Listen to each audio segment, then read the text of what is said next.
Hi, this is Dr. A with your second video in the series on healthcare financing. So this is for Intro to U.S. Healthcare, and we are using the 5th edition of the Basics of the U.S. Healthcare System.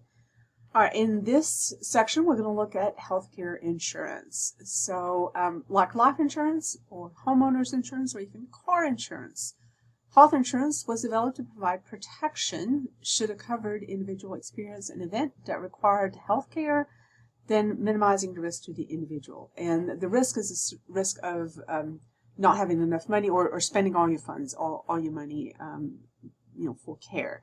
And so any type of insurance is protection against the risk of monetary losses from a certain event, from a car wreck and needing to replace your car and not having the money to just go out and buy a car, or from a home like burning down or being destroyed by a tornado or another weather event and not having the money to just rebuild a house, right? So that is why we have insurance. And so that's the, again, basic idea of any type of insurance coverage. So health insurance is a financing mechanism that is intended to protect the insured individuals from using their personal funds when expensive care is required. So that was the initial idea with insurance, which, if you look historically, is why initially insurance was meant to just to cover hospitalization insurance, hospitalizations, right? It was hospitalization insurance. The first part of Medicare, it was Medicare Part A, when Medicare was enacted, was, again, just to pay for hospitalizations, because those were the type of cost that could deplete someone's personal funds. Nowadays, healthcare has gotten so expensive, we use health insurance even for just regular routine physicians' office visits, right? But we know that having insurance also decreases the likelihood of any delay in seeking treatment, and the delay, if somebody delays seeking treatment, it can always or could possibly result in increased healthcare costs. So if you don't address the problem when it first pops up, and you just try to, maybe do something at home, ignore, not go to the doctor until it gets really bad, sometimes it is a lot more expensive to fix at that point in time. So what types of health insurance are out there? So all insurance plan, health insurance anyway, plans will fall into three categories. So you have voluntary health insurance, which you voluntarily buy or sign up for, right? We have social insurance, and we have public welfare insurance. So again, voluntary health insurance is usually a type of private health insurance. It is provided by nonprofit and for-profit health plans, generally purchased through employers. And again, they're voluntary because you can choose to buy it, and you can usually choose the plan that you want. Social insurance is provided by the government at all levels, the federal, state, and local. An example of social insurance is Medicare. It is an entitlement plan or entitlement benefit because we pay into Medicare during our whole working life, adult life. Money is taken out of our paycheck for Medicare funding, and so therefore you have a right to use it once you turn 66. Now, I believe it's 66. And you can sign up for it regardless of your current income status. You have to meet the age requirements and have paid into it. Public welfare insurance is based on financial need. The primary example of public welfare insurance is Medicaid. And so recipients of Medicaid have to meet an income threshold. Usually is somewhere, initially it was somewhere around the federal poverty level. It's been increased some, so you have to be below the federal poverty level. So meaning you don't have enough money to be able to afford health care, and so you can sign up for Medicaid. So let's look a little bit about the history of health insurance and how did we get where we are. So during the, late 1800s, early to mid 1900s, in this whole period, there were several proposals that came forth for a national health insurance program. Lots of conversations were had, but every time the efforts failed. In part, it was because the American Medical Association was worried that any national health insurance would impact the financial security of their providers. So, in short term, or in simplified terms, they were afraid that the doctors would not make money the way they were doing with private pay, and they were worried about protecting the doctors' incomes. And it's a valid concern, because often, even in current Medicaid and Medicare programs that are government programs, they don't often reimburse as much as the private pay. And so even now, doctors can, if they want their practice to run well, will limit the percentage, like how many Medicaid or Medicare patients they take, due to some of these reimbursement issues. And so the AMA then persuaded the federal government to support private insurance efforts instead of a national government insurance effort. So in 1847, a Boston insurance company offered sickness insurance to their consumers, so the other consumers that were buying insurance from them for other types of insurance product. During the 19th century, large employers such as coal mining and railroad employers offered medical services to their employees by providing company doctors that were on site, or for the railroad, they moved from town to town with railroad workers that were building the tracks, laying the tracks down. But the fees were taken from the pay of their employees to cover the service whenever they went to see the doctor. In 1913, there was union-provided health insurance. It was administered by the International Ladies Garment Workers. So imagine the garment workers were probably seamstresses and people that made garments or clothes, right? And they negotiated health insurance as part of employment contracts. So we're seeing some of these concepts like developing over time. In 1935, the Social Security Act was enacted, creating Social Security, which was considered old age insurance.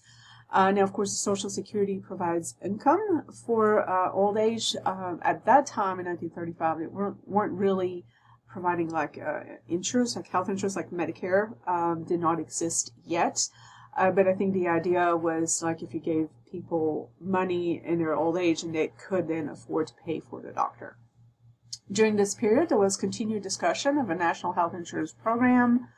But with the impact of the Great Depression in 1927 and World War II, and that's in the 1940 to 45 era, there was no funding for such a program. So then the government just didn't have the money to start it. And so the government's view was that Social Security was sufficient to protect consumers, because they were mostly concerned about older adults. And these events were all a catalyst for the development then of a health insurance program that was private participation health insurance program. In 1929, a group hospital insurance plan was offered to teachers in Texas. The teachers contracted for 21 days of hospital care for a $6 premium, and this was the basic concept from which prepaid healthcare plans evolved and went into more of like the managed care model. But this is way before it existed. This is also the foundation of the nonprofit Blue Cross Blue Shield. It is still one of the major methods of providing healthcare in the United States, so having group insurances.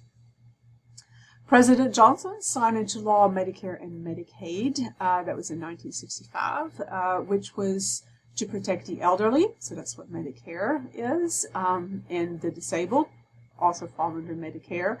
And the indigent or poor or lower income individuals, that was Medicaid. President Nixon then signed into law the Health Maintenance Act of 1973, which focused on effective cost measures for health delivery, and it was the basis of the current Health Maintenance Organization, HMOs, and the beginning of managed care as a model for payment. So part of what happened is, between the privatization of health insurance, that was growing, health costs were going up, And so we were really looking at like ideas of how to manage these healthcare costs. Also in the 1980s, the diagnosis-related groups, or DRGs, and prospective payment guidelines were established to provide direction for treatment. And this is, again, the idea where they were looking, nationally kind of how it was happening. And they said, okay, if you have pneumonia and you're being treated in a hospital, this is a specific diagnostic code, and it should cost about this much. And so with this, again, the prospective, they could, you could know a little bit ahead of time, like, oh, they could have been in with pneumonia, therefore we get this much money. And you would have to, obviously try to manage your patient within that budget.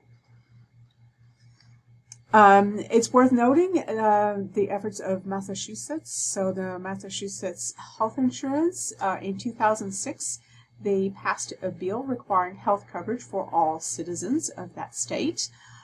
State data from 2019 indicate that Massachusetts had an uninsured resident rate of 3% only because of this initiative, and it was compared to the national rate of 8% uninsured individuals. So what types of insurances are out there? So health insurance, particular employer-provided health insurance, is the primary source of payments of healthcare services in the United States. About 2/3 of the money that flows into the healthcare system to pay for services come from employer-sponsored health insurance. Unfortunately, this type of insurance has become very expensive for businesses. That is resulting in a couple of things. So as stated here on the PowerPoint and in our book, an increase in cost sharing by the employee, meaning the employee is responsible for a larger and larger portion of the cost of the premiums of healthcare coverage, whereas, once upon a time it could be paid for entirely by the employer, or mostly by the employer with a smaller portion of the premiums being paid by the employee. Now it's just this portion paid by the employee is growing and growing. Another consequence of this is there are a lot of businesses that have been moving outside of the U.S. to places that don't have, these requirements for health insurance or the cost, so they can operate cheaply outside of the U.S. There are 4 types of private insurance models. We have the group insurance, the individual private health insurance, we have self-insurance, and managed care plans. So let's look at all of those. So group insurance anticipates that a large group of individuals, usually employees, right, and their family, will purchase insurance through their employer. And then, so again, it's just a large amount of people. So then the risk is spread among all those paying individuals because you're not going to have everybody sick at the same time. And so as the larger the pool, the more the risk can be spread out, and usually the more affordable health insurance is. So if you are out there in the employment marketplace, you will see that larger companies can usually offer more affordable health insurance benefits. If an individual is self-employed, such as they're a small business owner, they're a farmer, plumber, something like that, they can purchase individual private health insurance. Unlike group insurance, the risk is determined by the individual's health. The premium, deductibles, and copayments are much higher for this type of insurance. And so it's always been difficult for people that are self-employed to get their own insurance. A lot of people I know that were self-employed or farmers or whatever would have spouses that work for larger companies doing sometimes easy jobs like being a secretary or a teacher or something, just so they can get the health benefits and they can get the coverage at a much cheaper rate. So self-insurance or self-funded programs were established in the 1970s. So there are health insurance programs that are implemented and controlled by the company itself. So the company owns the money, the insurance plan, and they can dictate the different terms of coverages, the benefits, and all the things within their health insurance plan. It's like that at the university where I'm at. It's a self-insurance is owned, and they do their best, of course, to manage all of it and keep our premium costs down. And then managed care plans are a type of health program that combines administrative costs and service costs in the idea of cost control, so they usually are more affordable. So consumer-driven health plans have been growing. It's a more recent trend in health insurance plan. And these plans are tax plans with high deductible coverage. So you can use what we call pre-tax dollars, let's say, meaning if you made $50,000 a year and you contributed $5,000 of your income to one of those plans, that you paid $5,000 into one of those plans, you would only be taxed on $45,000 of your income. So that's what they mean by tax plans or tax advantage plans. And then they have high deductible, meaning the deductible is often $3,000, $4,000, $5,000, meaning you have to pay that much out of pocket before the insurance kicks in. So they are coupled, again, this high deductible is coupled with that savings account where the money is put, and you're using that cash money to go to the doctor to buy your prescription drugs and things like that. So the most common consumer-driven health plans are the health reimbursement accounts, or HRAs, and also the HSAs, the health savings account. The HRAs, also known as personal care accounts, they began in 2001 as a result of an Internal Revenue Service regulation. An HRA is funded by the employer, owned by the employee, but it remains with the company if the employee leaves. So it is not portable. So this is a key term to understand. So portability always means that if you leave, does it come with you? If it's portable, it comes with you. If it's not portable, it stays behind and it's owned by the employer. You need to pay attention to that for health insurance plan, but also for some of the retirement money and retirement plans. So this plan does encourage consumers to become more cost conscious because they're using their own money, in that savings account to pay for the services, and so they have to be really aware of cost in managing those costs. The health savings account, unlike the HRA, is very similar, but this one is portable. So this is the one that's really grown in popularity, and at our university, they offer us some regular, health insurance plans, and then we have an option for a health savings account. The HSA plans typically have lower premiums than your traditional health insurance plans, and they're, the HSAs are portable, meaning if you leave, you can take the money that you have in that savings account with you to your new employer. So that's an advantage of the HSA. So the plan holders receive tax-free withdrawals and use the funds for over 200 eligible expenses. So it can be, again, paying for doctor services, medications, anything. Like they have a list of all the things that you can use it to pay for. Again, these encourage the consumers to understand healthcare service pricing because these accounts are paid with, they're paired with high deductible coverage, meaning you have to spend a lot of money, or you have to have something really catastrophic happen that was going to cause your, healthcare costs to be more than $5,000. Or $3,000, whatever your deductible is within a given year for the insurance to kick in. So typically I would say people that use healthcare savings account are people that are relatively healthy, don't have any kind of chronic conditions or any kind of expensive medications that need, prescription medications that they have to fill, or, having to have a lot of doctor's visits. So an HSA was authorized by the Medicare Prescription Drug Improvement and Modernization Act of 2003, so it's a little bit newer compared to the HRA, which was in 2001. It, again, pairs high deductible plans with fully portable employee-owned tax advantage savings accounts. And again, you have to use the money in that savings, you have to use for healthcare related expenses. You can't use it to go buy yourself a new car or go on vacation. Okay, let's look at some of the health insurance coverage payments. So there are two forms of payment that health insurance does. We have fee-for-service and prepayment. And so those are the basis for all health insurance coverage. The fee-for-service was developed by Blue Cross Blue Shield. It's based on the concept of a person purchasing coverage, so they purchase insurance through their employer usually for certain benefits that are usually listed in the plan.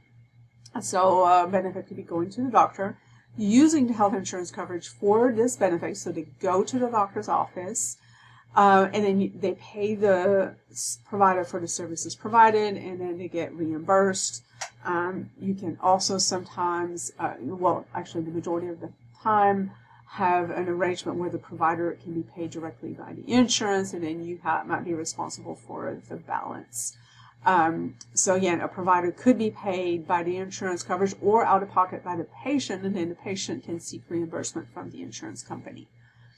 In a prepayment type of concept, the individual pays a fixed predetermined amount for the services rendered, and usually the health insurance is usually managed care organization is paying the provider also a fixed amount every month for their coverage. So that's going to be the subject of the managed care section of the, I think it's video number 3, the next one. But so all managed care organizations follow a prepayment model, and it could be something where, like, a doctor's office visit is $10 for somebody with that type of plan, and they just go, when they go to pay that $10, but the provider is also receiving a set amount for that patient per month, by the managed care organization.